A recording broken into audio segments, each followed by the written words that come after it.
Bonjour à toutes et à tous, bienvenue dans cette nouvelle vidéo. Aujourd'hui, troisième vidéo sur l'étude du puits quantique. On va étudier le puits de Dirac. Alors, qu'est-ce que c'est un puits de Dirac?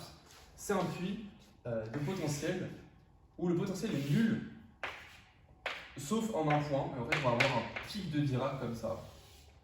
Et le potentiel peut s'écrire donc V de x est égal à moins alpha V0 delta x, où delta, donc c'est la distribution de Dirac. Et du coup, on va prendre A positif et V0 positif. Et du coup, delta, c'est la distribution de Dirac. Et on va un peu lister les différentes propriétés qui vont nous être utiles dans cette étude. Donc delta de x égale à 0 pour tout x différent de 0. Et je note avec des grosses parenthèses, enfin des grosses guillemets, pardon, delta de 0, ça va être plus l'infini. Et en fait, on impose la condition que l'intégrale sur tout R de delta x, ça va être 1. Donc en fait, c'est une distribution, c'est une généralisation des fonctions. Et en l'occurrence, la distribution de Dirac, elle est très utile puisque en fait, à toute fonction, elle associe sa valeur en 0, et en particulier, on a cette relation-là qui est très importante, que delta x f de x, pour toute fonction suffisamment régulière, ça va être f de 0. Donc voilà, ça c'est une pseudo-définition, c'est pas vraiment ça, les mathématiciens ou les profs de maths vont me taper sur les doigts si je dis ça, mais déjà le fait d'écrire delta x, c'est un peu un abus de langage, puisque une distribution, c'est en fait une distribution, c'est une application d'un espace vectoriel de fonctions vers son corps de scalaire.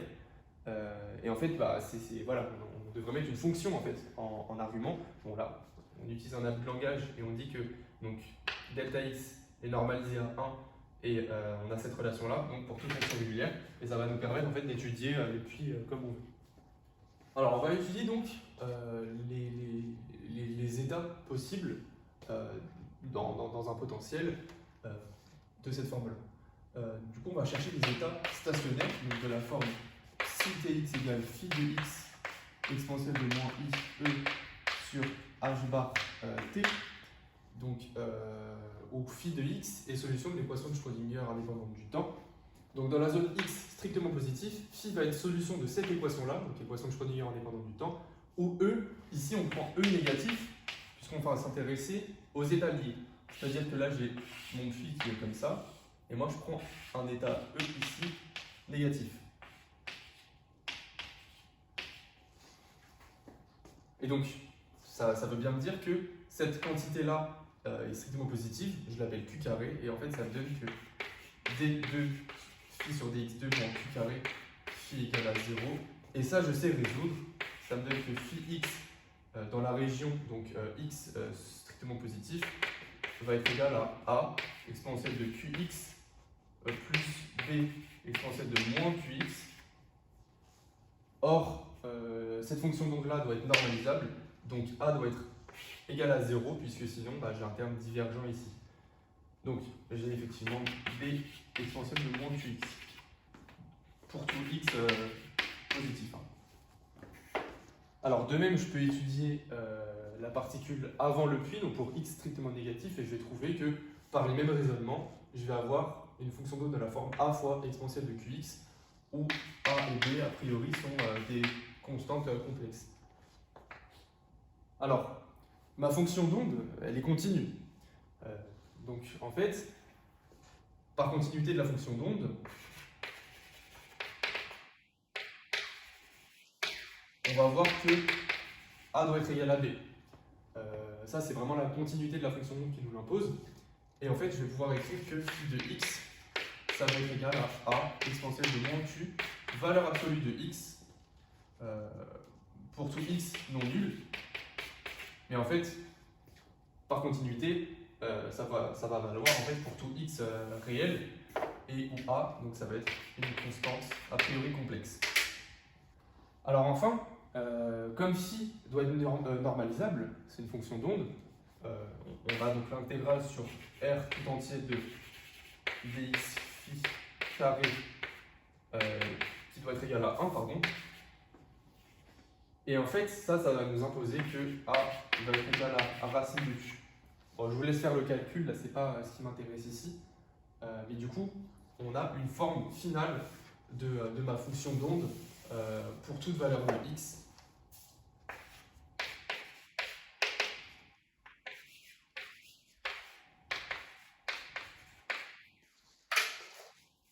Donc phi de x égale racine de q exponentielle de moins q, valeur absolue de x.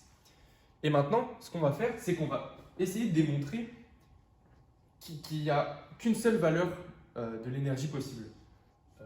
L'énergie E, là, si on regarde les états liés, donc E négatif, en fait, il n'y a qu'une seule valeur de E qui va être possible. C'est ça qu'on va essayer de démontrer maintenant. On va partir, en fait, de l'équation de Schrödinger indépendante du temps dans sa forme générale. Donc, 2m d carré phi dx carré moins alpha v0 delta x phi de x est égal à E phi de x.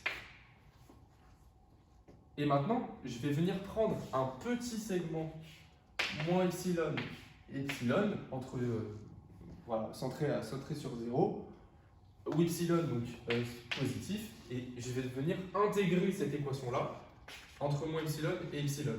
Alors, en prenant la primitive de ça, je vais obtenir que j'ai moins h bar carré sur 2m d phi dx epsilon moins d phi dx moins epsilon moins alpha v0 intégrale entre moins epsilon de donc delta x phi de x. Et ça, c'est égal à E fois l'intégrale entre moins epsilon dx phi de x. Alors maintenant, en fait, j'ai que l'intégrale entre moins epsilon et epsilon de ça, comme delta x est nul après epsilon et avant moins epsilon, en fait, ça, j'ai que c'est égal exactement à l'intégrale sur r dx delta x phi de x. Et par les propriétés de la distribution de Dirac, j'ai que ça, c'est phi de 0. Ok, donc ça, je sais le gérer. Et ça, en fait, quand epsilon va tendre vers 0, comme phi est borné, ça, je vais pouvoir le majorer par une certaine constante fois 2 epsilon qui va tendre vers 0. Et en fait, ça, comme phi est borné, ça va tendre vers 0 quand epsilon tend vers 0. Et finalement, en fait, quand je prends la limite, quand epsilon tend vers 0 de cette équation-là, je vais obtenir une équation qui décrit une discontinuité de la dérivée au passage au niveau de 0. Quoi. Et c'est ça qui va être important, c'est ça qui va me donner effectivement l'existence, enfin plutôt l'unicité et l'existence d'un état libre. Donc voilà, en ayant pris la limite quand epsilon tend vers 0, j'obtiens cette équation-là qui décrit donc une discontinuité de la dérivée de phi au passage de 0. Et donc maintenant, en fait, je vais pouvoir, donc phi, en fait, dans la région x strictement positif, phi est de la forme racine de q exponentielle de moins qx. Et ça, c'est tout à fait dérivable et j'ai une expression de la dérivée. De même, quand x est strictement négatif, phi a pour expression racine de q exponentielle de qx qui est tout à fait dérivable et j'ai une expression de la dérivée. Donc ces deux quantités ont un sens et en fait, en utilisant cette expression-là, je vais trouver que moins 2 racine de q, ça va être égal donc à moins 2m alpha de 0 sur h bar carré fois racine de q. Ah pardon, il manque un q ici, puisque quand je prends la dérivée, il y a un q qui descend là, évidemment. Et donc en simplifiant par racine de q, je vais obtenir que q est égal à m alpha v0 sur h bar carré. Or, Q est relié directement à l'énergie E, et en fait, je vais obtenir que l'énergie accessible, je mets un petit indice delta pour dire que c'est l'énergie, la seule énergie possible dans un puits delta, ça va être donc moins m alpha carré v0 carré sur 2 h bar carré, et ça qui est bien donc négatif, et c'est la seule énergie accessible dans un puits delta. Alors on va terminer cette étude en essayant de déterminer à quelle marge l'inégalité d'Heisenberg est vérifiée. Donc je rappelle qu'on doit absolument avoir delta x, delta p supérieur à h bar sur 2.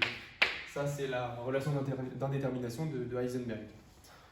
Et du coup on va devoir calculer, étant donné notre fonction d'onde, on va devoir calculer donc l'écart quadratique moyen suivant x, suivant p, et puis regarder si c'est effectivement supérieur à h bar sur 2 et à quelle marge c'est vérifié. Alors je rappelle donc les deux expressions. Donc delta x, ça va être au carré, delta x carré, ça va être la moyenne de x carré moins la moyenne de x au carré. De même pour p. Ok. Alors, x en moyenne, ça va être donc l'intégrale sur r de dx, x fois le module carré de phi. Et ça va être égal à l'intégrale sur r de x fois donc, q exponentielle de moins 2qx. Mais en fait, là, on est en train d'intégrer une fonction impaire. On intègre une fonction impaire sur tout r, donc ça fait 0. Donc on obtient que la moyenne de x est nulle. Et maintenant, on va calculer la moyenne de x carré. Donc ça, de même, c'est l'intégrale sur tout r de dx, x carré q exponentielle de moins 2qx. Et là, on est en train d'intégrer une fonction paire, cette fois-ci, sur tout r. Donc ça va être égal à 2 fois cette intégrale. Donc je peux sortir q, et ça va être égal à 2 fois l'intégrale sur r de dx, x carré exponentielle de... Pardon, du coup, l'intégrale sur r plus x carré exponentielle de 2qx, où cette fois j'ai enlevé la valeur absolue, puisque je me place sur le segment, sur l'intervalle 0 plus l'infini. Voilà, donc modulo un changement de variable ici, et puis deux intégrations par partie, que je vous laisse vérifier par vous-même, on obtient que cette intégrale vaut 1 sur 2q au carré. Donc voilà, ça c'est égal à 1 sur 2q au carré. Et du coup on obtient que, avec l'expression de q au carré, delta x au carré, c'est égal à 1 sur racine de 2 h bar carré sur m à v0.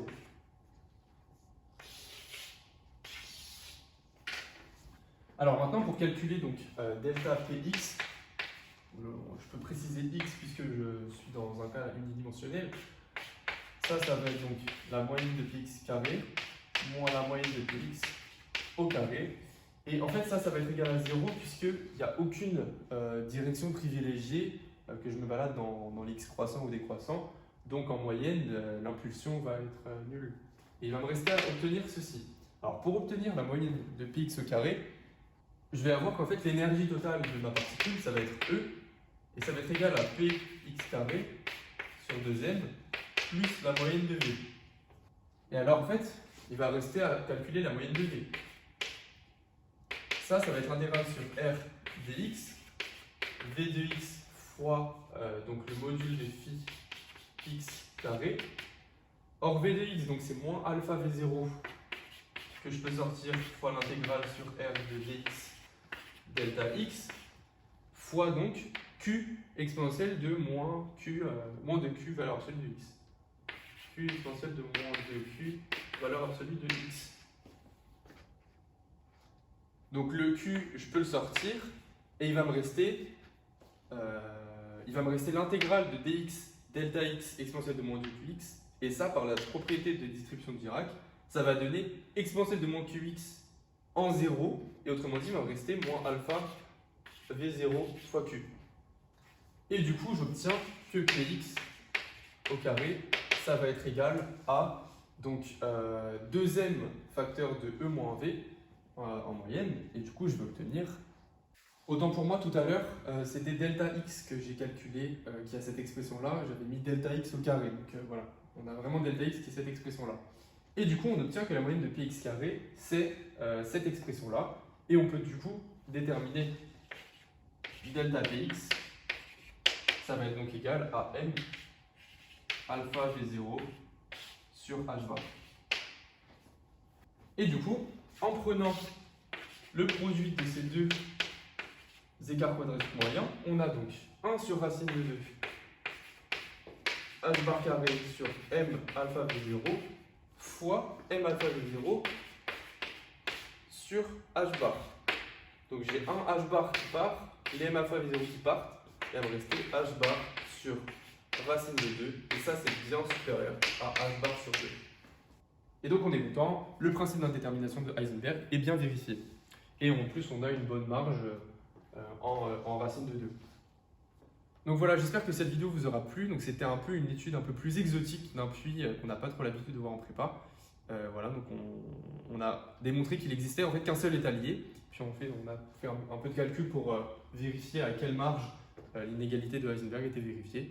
Donc voilà, et du coup dans la prochaine vidéo, on va obtenir ces mêmes résultats en repartant de l'étude du puits fini et puis en faisant la limite pour V0 qui tend vers l'infini et l'étroitesse du puits, donc A qui tend vers 0.